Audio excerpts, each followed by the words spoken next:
Judith Williams closed her eyes to the sound of Boston's cold November wind hitting the window. Her smartphone screen still displayed a message from her mother asking, "What are your Thanksgiving plans?" She took a deep breath, put her phone down on the desk without replying. The view of the city from the large office window was orderly, in contrast to the turmoil in her heart. Judith worked at one of Boston's most successful public relations consulting firms. At work, she had a reputation for handling any crisis situation calmly and providing clients with the best solutions. However, when it came to crises in her own life, she couldn't maintain the same composure. A year ago, she divorced her husband Marcus. Outwardly, the reason was for mutual growth, but the truth was much more painful.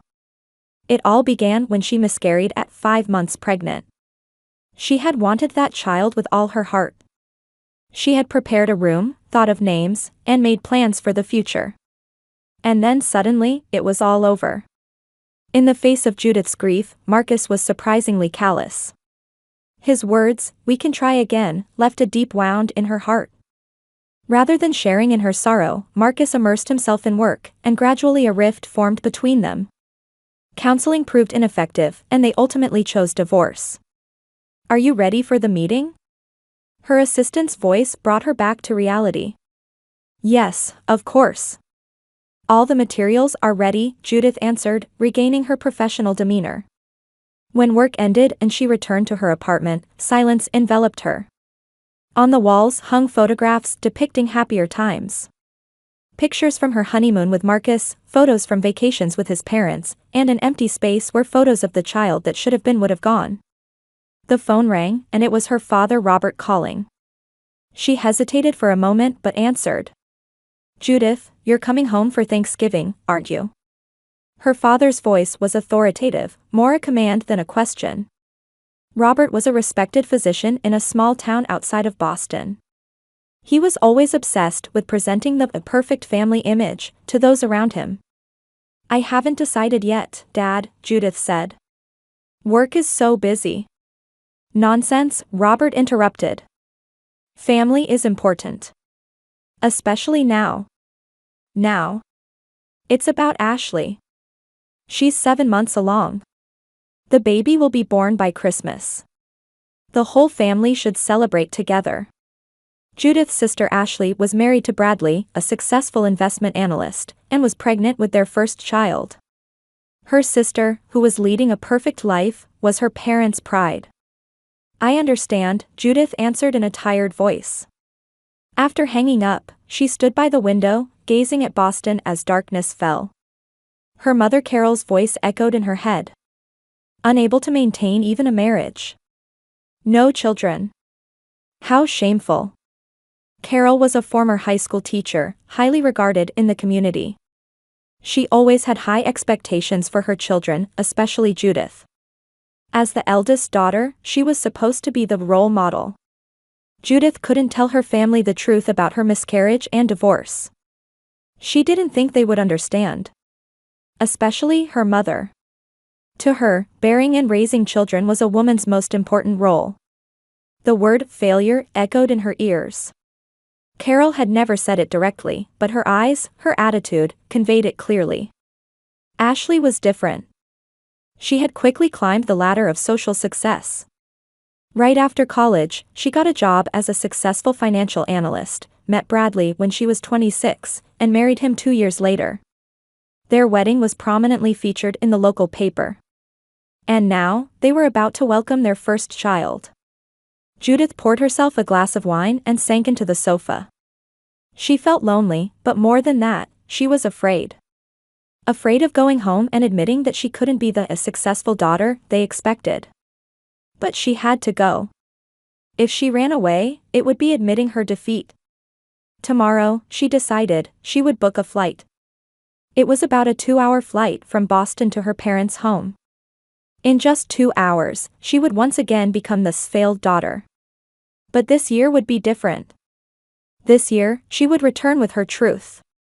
About the miscarriage, Marcus's coldness, and how alone she had been. Would they understand?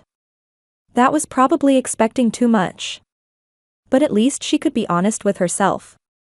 Judith took a deep breath and strengthened her resolve. This might be our last supper, she said quietly. On Thanksgiving Day, Judith passed through the gate of her family home. Fallen leaves danced in the wind, and the sound of her footsteps on them echoed in the quiet neighborhood. Taking a deep breath, she pressed the doorbell. When the door opened, her mother Carol's artificial smile appeared. Finally, you're here. Everyone's been waiting. As she entered the hallway, she could already hear conversation and laughter from inside the house. In the living room, her father Robert was engaged in an earnest conversation with Bradley. Ashley sat on the sofa, supporting her large, swollen belly with both hands, wearing a proud smile. Judith. Ashley waved. Come over here. The baby's moving. Do you want to feel? Judith put on a smile and sat next to her sister. Ashley took her hand and placed it on her belly. Indeed, she could feel the small life pushing back from inside. For a moment, a pain shot through her chest. She too had once felt this moment.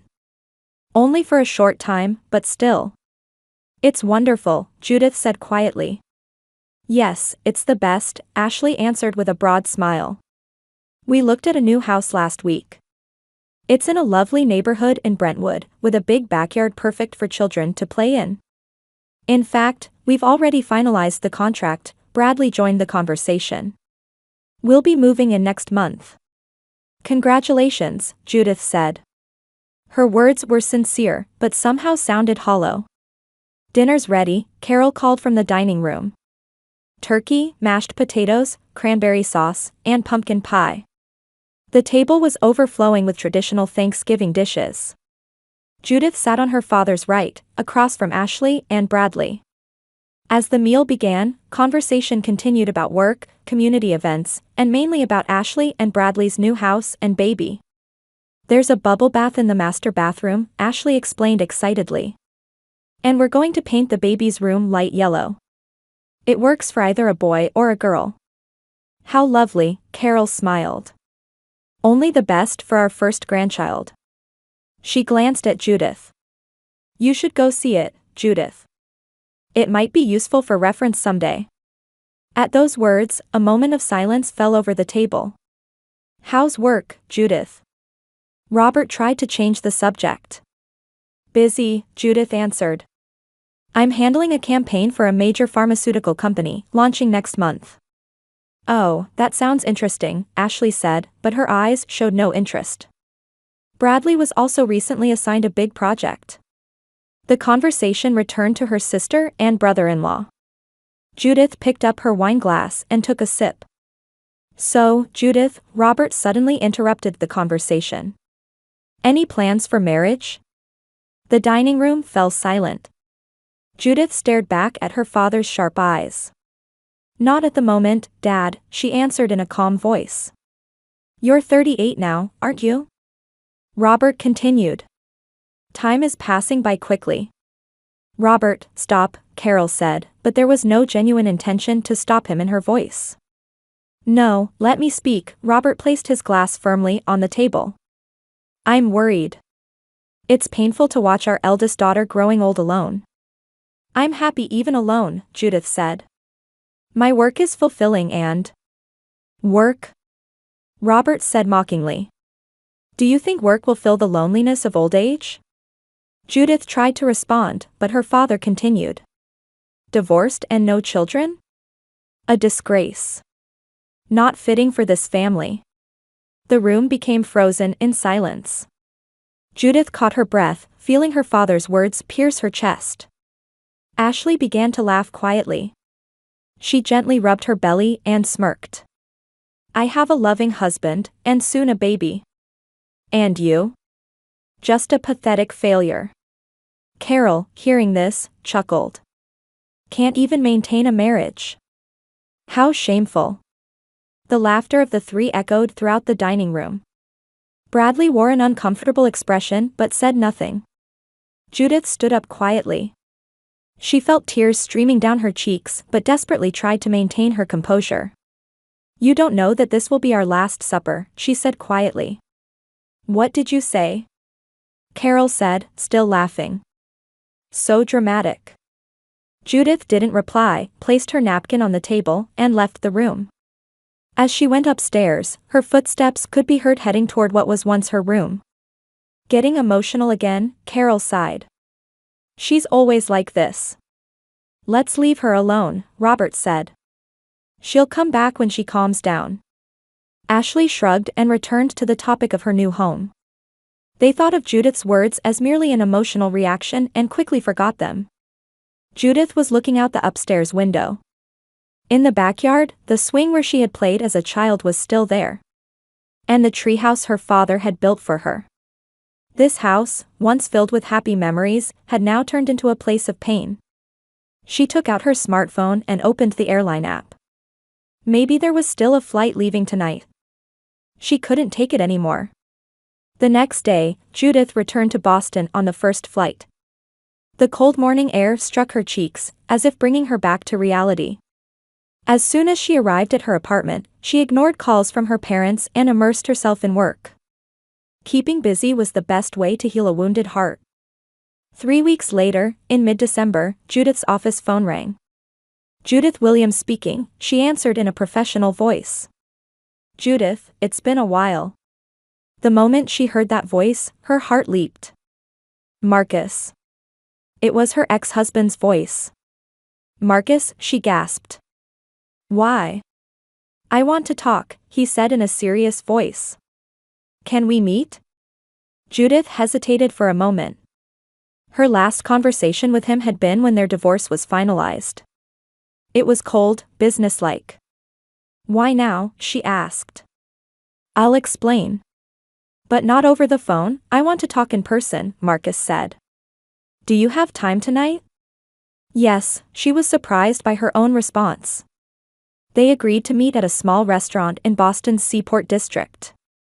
When Judith arrived, Marcus was already seated at a table. He stood up and awkwardly extended his hand. Thank you for coming, he said. Judith stared at him. Marcus, now 40, looked a bit tired, but still handsome. His dark brown eyes were the same ones she had fallen in love with. What do you want to talk about? She asked, sitting down, trying to avoid roundabout conversation. Marcus took a deep breath. First, I want to apologize. I'm truly sorry. Judith stared at him, saying nothing. Back then, when you needed me most, I wasn't there for you, he continued. I couldn't face your pain. I couldn't forgive my own weakness. Weakness? Judith asked with an incredulous expression. Yes, Marcus nodded. I was afraid. Afraid to face the pain of losing our child. So I retreated into work. But that left you alone.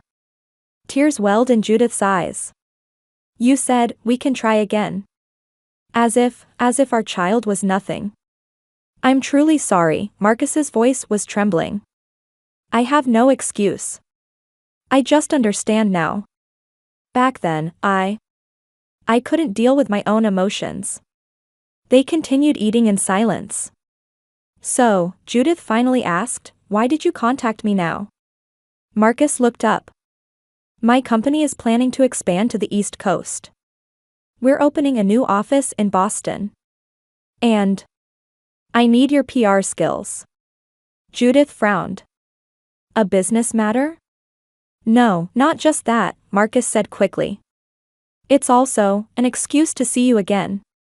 I've been thinking about you. She was speechless. For a year, she had resented him, tried to forget him. But now, seeing the sincerity in his eyes, her heart wavered. I need time, she finally said. Of course, Marcus smiled gently. Take all the time you need. I'll be here. On Thursday of the same week, when Judith returned home from work, she found an urgent message from her mother. Ashley had been taken to the hospital. Labor had started earlier than expected, and there were complications. Judith acted immediately. She flew out on the first flight the next morning to the hospital where Ashley was admitted. When she arrived at the hospital, an exhausted-looking Bradley was waiting in the reception area. What happened? How's Ashley? The baby? Judith asked. The baby, Bradley said in a trembling voice. He's in the NICU. Premature, with underdeveloped lungs. But, the doctors say he should recover. That's good, Judith breathed a sigh of relief. And Ashley? Bradley's expression darkened. She had severe bleeding. Underwent emergency surgery. He choked on his words. She can't have any more children. Judith caught her breath. Her sister, always perfect, in such a situation. Can I see her now? Bradley nodded. Room 315. She's sleeping now. Judith headed to Ashley's hospital room. Her once vibrant sister now lay pale-faced in a hospital bed. Next to her, their parents sat worriedly. Judith, Carol said in a surprised voice. You came. Of course, Judith answered quietly. We're family. For the next few days, Judith remained at the hospital, watching over Ashley's recovery. The baby, little Elliot, was gradually getting stronger. However, Ashley's mental state was deteriorating. She was devastated by the fact that she could never have another child. During her time at the hospital, Judith noticed Bradley frequently making hushed phone calls in the hallway. He always seemed tense and anxious. One night, she inadvertently overheard part of his conversation. I need more time. I will pay, I promise. At the end of the week, Judith was preparing to return to Boston. Ashley was scheduled to be discharged the next day. As she was packing in her hotel room, Bradley came to visit. Can we talk for a moment? He asked in a tired voice. Of course, Judith led him to the sofa. First, I want to thank you for coming, Bradley said. It's been a great help to Ashley. We're family, Judith answered simply.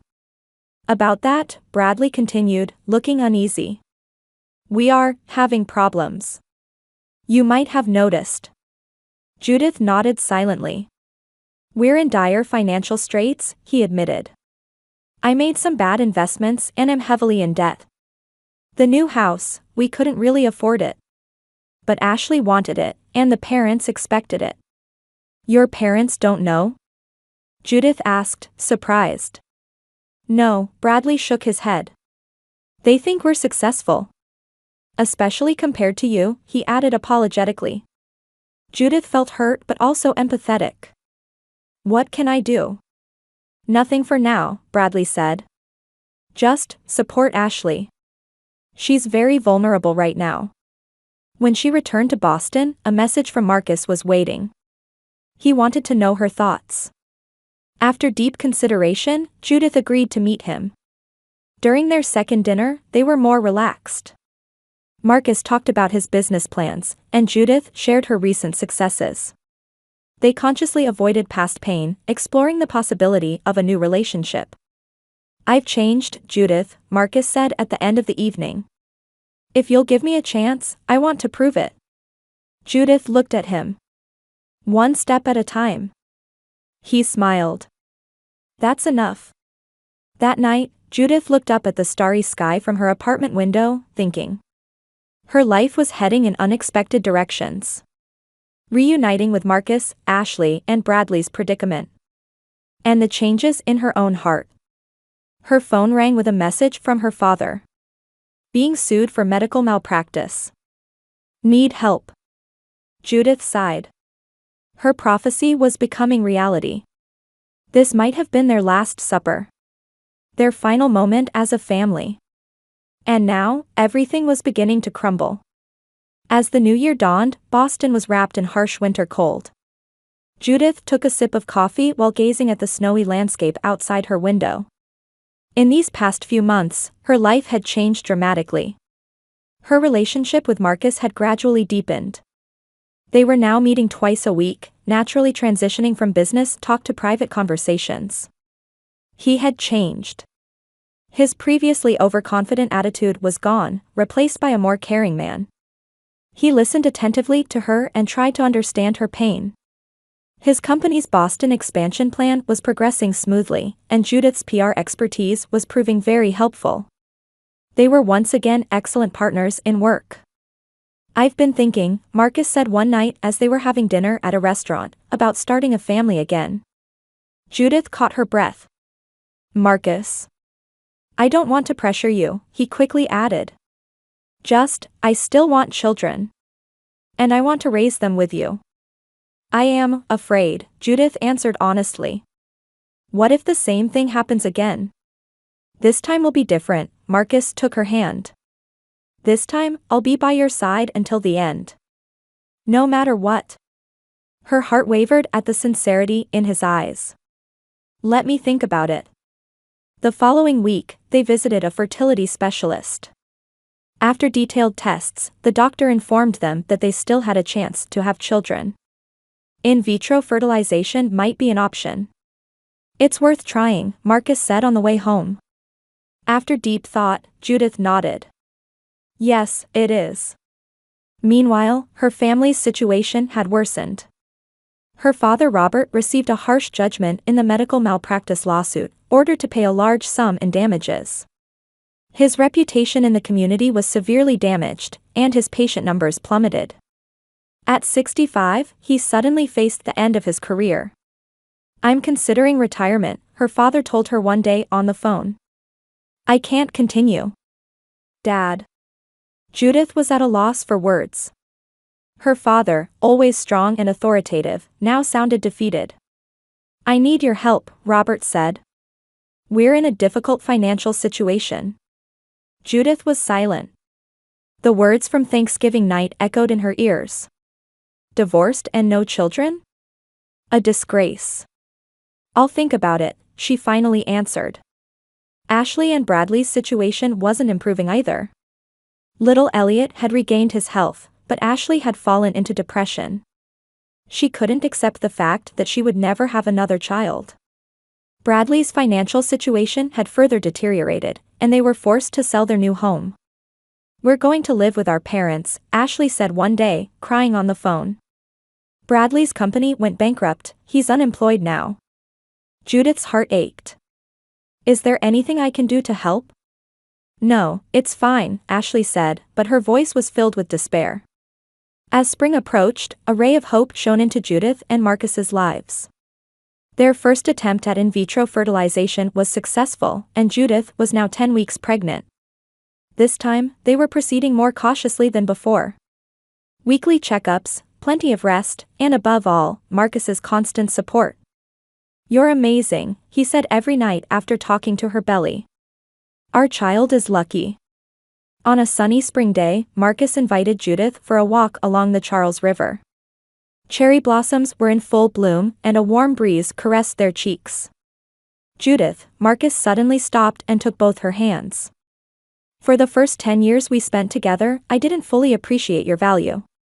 But now, I can't imagine life without you. Tears welled in Judith's eyes. I want to marry you again, Marcus continued. This time, the right way. To love, respect, and protect you. In good times and bad. He took a small box from his pocket and knelt down. Judith Williams, will you be my wife again? Judith caught her breath. Past pain, present joy, and hope for the future intertwined. Yes, she answered quietly. I'll be your wife again. Wedding plans began, and Judith decided to inform her family. She called her mother. I'm marrying Marcus, she announced. And we're expecting a baby. On the other end of the phone, Carol caught her breath. Judith, that's... Her voice trembled. Congratulations. There was something new in her mother's voice. Respect? Or envy?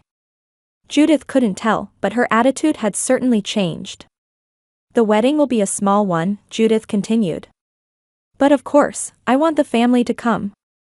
Of course we'll come, Carol answered. We'll all come. On the wedding day, a small Boston church was bathed in spring sunshine. Judith, in a white lace dress, was making final preparations in the bridal room. There was a knock on the door, and her mother entered. You look beautiful, Carol said quietly. Tears glistened in her eyes. Thank you, Mom, Judith smiled.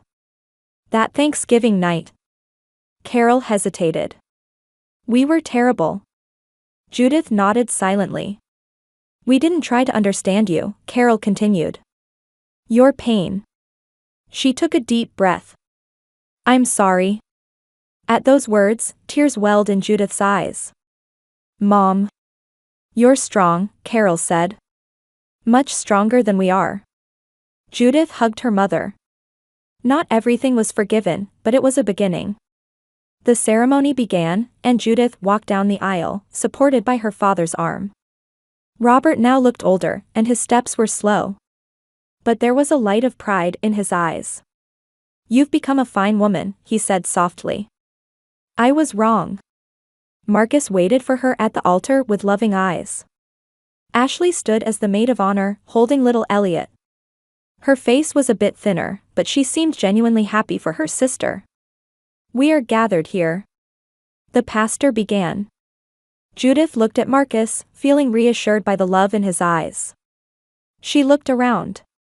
Her parents, her sister, and the new life growing in her belly. This was her family. Not perfect, but hers. I do, she said firmly. It was a day of new beginnings. A day to move beyond past pain and step into a new future. Judith was no longer alone. She had a loving husband and a child on the way. And witnessing her success and happiness, her family too was beginning to change. 2 years later, on a mild early winter day, gentle sunlight streamed through the windows of a large house in the Boston suburbs. In the living room, 2-year-old Emma was stacking blocks with her small hands. Beside her, 6-month-old Jacob was relaxing on a blanket. Mama, look. Emma proudly pointed to the tower she had built. That's wonderful, Emma, Judith answered with a warm smile. On her lap lay the latest marketing report. After marrying Marcus, her life had changed dramatically. They had jointly established a PR consulting firm, which quickly became one of the most highly regarded companies on the East Coast. Judith continued working after giving birth, successfully balancing home and work, and achieving success in both worlds. The doorbell rang, and Marcus came out of his study. Looks like your parents and sister are here, he said. Judith took a deep breath. Although relations with her family had improved, the wounds of the past weren't completely healed. But she was now in a position of strength. Hello, everyone, she said with a smile as she opened the door. Carol and Robert looked noticeably older than before. Robert was using a cane, and his once dignified posture was gone. Ashley was holding 4-year-old Elliot's hand. Her expression no longer showed the arrogance of the past, but lines etched by life's difficulties. Sister, Ashley greeted in a small voice. Thank you for having us. As she guided them to the living room, the children immediately began playing. Elliot was gently teaching Emma how to play with blocks, and a pure childhood friendship was blossoming between them. How's work, Dad? Judith asked. Robert lowered his gaze. I'm grateful to be employed at Marcus's company. The salary is small, but... Judith understood his words. Her father, once a successful physician, was now doing basic clerical work at Marcus's company. He was too young to retire, but had lost his reputation as a doctor. How is Bradley doing? Judith asked her sister. He found a new job, Ashley said. But the salary is much less than before. We're still living with our parents. Judith nodded. Ashley and her husband's financial situation remained difficult, and they couldn't live on her parents' pension alone. A Christmas present, Judith handed a small envelope to her mother. An invitation to an open house. It's a new community for seniors that we've built. There's a perfect place for you. Carol opened the envelope with a surprised expression. This is... We'll help, Judith said quietly. Family supports each other, right? At her words, tears welled in the eyes of the family who had once looked down on her. There's one condition, Judith continued. Show true love and respect to my children, and to Elliot too. They deserve unconditional love. Of course, Carol said in a trembling voice. I promise. That night, As the family gathered around the Christmas dinner table, Judith held Marcus's hand. Unlike that Thanksgiving night, tonight's table was filled with genuine love and understanding. Not perfect, but a first step toward healing. Let's make a toast, Judith raised her glass. To family. And to new beginnings. To family, everyone echoed. Outside the window, small snowflakes had begun to fall quietly. Judith smiled. Life is unpredictable, sometimes cruel, but still beautiful and always full of new possibilities. She had finally found her true worth, and her family too was beginning to learn the true meaning of family.